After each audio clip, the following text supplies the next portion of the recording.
Hi, I'm AJ Johnson with TrainingPeaks, and we are here 2013 Ironman Hawaii in the beautiful Big Island. And I'm joined with Cliff English, Heather Jackson, we got Liz Lyles, and TJ Tolikson. We're going to talk a little bit today about race-specific training. So let's start with you, Cliff. First off, what exactly would you say is race-specific training, and how would you incorporate that into someone's schedule? Yeah, well, I would actually say race-specific training is pretty much all we do. We're preparing, these professional athletes, we're preparing the race. So pretty much everything you do has a specific purpose. Okay. Obviously, if you kind of step back and look at the year, and you're like, all right, December, it's like a re-entry phase. You're doing lighter training, or you're in the gym a little bit, but at the same time, there's a purpose. You're always mindful of what we're aiming for. So, when you are kind of building it, we're like addressing, say like on the swim issues, or, strength and, that kind of thing, 12 months out. But ultimately, when, for pretty much every level athlete that's focusing on performing at a race, your training is about race specificity. Okay. So if you have an athlete that, say, is doing a race early season that is, a particularly hilly course, and then maybe their next race is something that's dead flat, how do you approach that? You definitely change it up, and you have to, prepare for what you're racing. If you don't, if you're just doing flat runs and you show up at a course like St. George or Tahoe, and you're like, you're going to be in trouble. So you definitely try to, if you have an opportunity to scope, of course, most of the, Liz has been training for Tahoe, so she's been able to get up the course. Heather's gone to Vegas before.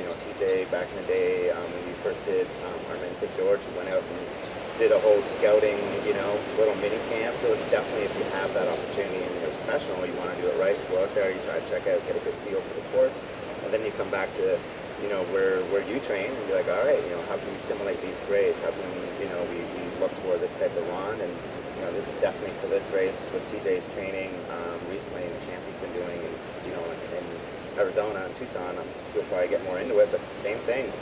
Really good run course that we can simulate these rollers, and definitely you want to make sure that the legs can handle that eccentric load, and Okay.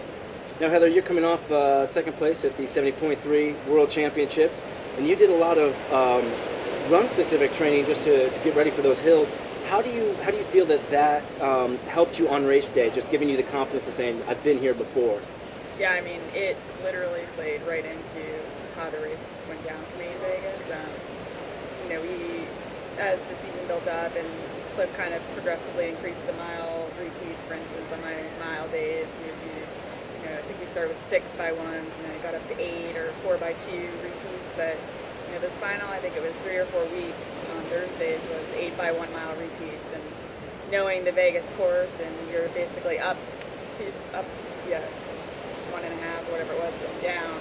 I was doing the 8x1s, up a hill, down a hill. Okay. And on race day, I was running, as hard as I could, obviously, but that final, I was able to catch second the final mile up, and I was just picturing the final, actually, training day I had done that. I sprinted the final, quarter mile on top of the hill, and actually ended up puking at the top. Hey, that's very specific. You've done it harder than this today, so it's all you got. Just get to the top, and then you got it down. So, it worked out just perfect. Wow, does not get much more specific than that. That's awesome. It's also good too to add on to that. I know with all these three guys here, it's like, well, while you're doing the session, it's really executing those sessions as well. That you're being mindful of your cadence, being mindful of your body position. And I think with these courses, you get these rollers, you do have the rhythm breaker or breaking, aspect to it. So you definitely really want to be thinking about, okay, my head position, being compact, my core engaging.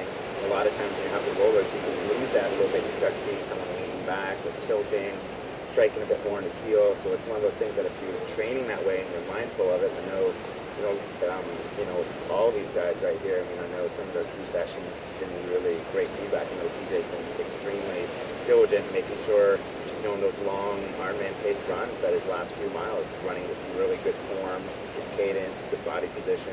So it's important. It's one of those things. There's no, racing, especially in Ironman, a lot of things can happen, but at the same time, you try to take out the guesswork by just being well prepared.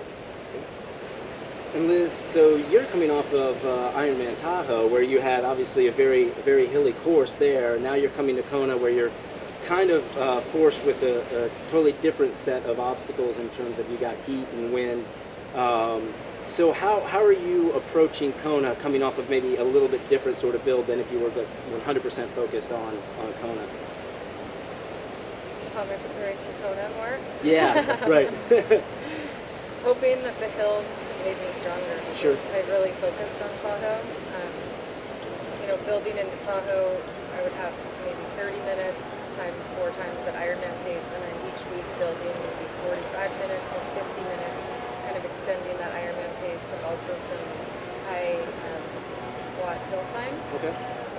And plus being at the altitude, I've already noticed it's about 100 and it's easier to breathe here. So I'm going to take what's good or what was different in Tahoe and hope that even though it's a lot different, that the changes, I can look for the positive changes. Just the strength aspect of it. The strength and the air and the sea level. Okay. All right. Yeah, is that something that you kind of, for you, is difficult to plan for as a coach, given very different races so short? Yeah, no, absolutely. I mean, with 3 weeks between two, you can't really. You got to pick one. Yeah, you kind of have to. I mean, definitely the race season for a lot of athletes forces them to kind of, maybe have like that A race in the back of the mind that everything's working towards, but you hit a few along the way. I mean, like Vegas has played well for a lot of people. It is a strength, 7.3, so that some people have done well backing up the double. So it's one of those things you're trying to, obviously for the pro race, in Kona, I mean, you need speed too. You need that strength and you need the speed. So TJ, you're getting ready to race on Saturday. You've been to Kona a few times. How has your training changed over the years? Has it been more specific to certain aspects of the course, or has it changed much? You're pretty happy with the way you've been doing it year in, year out? No, I mean the last couple of years, I'd say, really since 2011, the Ironman training has changed dramatically for me. It's been so much more race specific. We talk about just taking care of all the details, doing the nutrition right in the training. So doing the same nutrition plan that you're going to do during the race. Focusing on your form, focusing on your cadence. Just making sure that you're checking off every little detail box that you can to say, hey, I'm doing this right, and that's the best way to prepare. And so,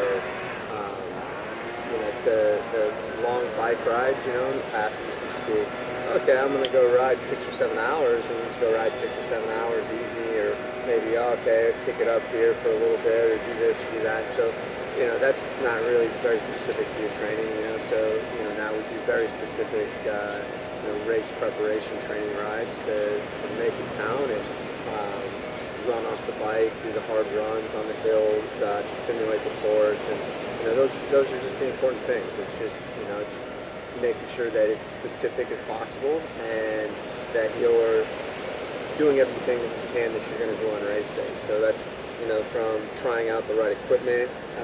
So nothing's a surprise on race day. You're running in your race shoes. When you're doing these tough workouts, you're cycling in those shoes every once in a while. You've tried your race kit, you've tried your aero helmet, you've tried everything, your bottles, your gel. There's no surprises. So it's just, race day becomes just a really long training day. Okay. Well, thanks everyone for stopping by the Training Peaks house. We appreciate it. Heather, good luck to you in Maui.